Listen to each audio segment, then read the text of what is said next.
السلام عليكم. تعال اقول لكم اخر اخبار نادي الزمالك النهارده. الزمالك النهارده عمل قرض بنكي ب 250 مليون جنيه عشان يخلص مستحقات اللعيبه. بالنسبه لزيزو، الاستاذ عمرو الجنايني رئيس اتحاد الكره السابق، المحبي والمشجع للنادي الزمالك، تواصل مع والد زيزو النهارده لاخفاض المبلغ، وكمان اتدخلوا النهارده عيله العدل وعيله الجمال المحبين العاشقين للنادي. عايز اقول للاعلام الاهلاوي والسوشيال ميديا الاهلاوي، اهدى شويه، اهدى شويه، ما تبقوش بلالين منفوخه على الفاضي.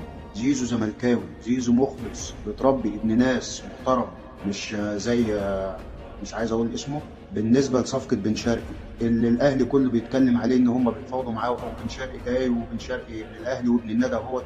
ابراهيم عبد الجواد طلع تصريح ان بن شرقي في الاهلي. عايز اقول لك يا استاذ ابراهيم، سي رشيد اخو بن شرقي قال لك ميول بن شرقي كلها زملكاويه، لو لعب في مصر هيبقى في الزمالك.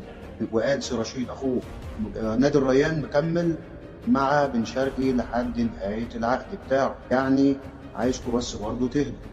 وصلت؟ ما تنساش تعمل كومنت وتشارك معايا.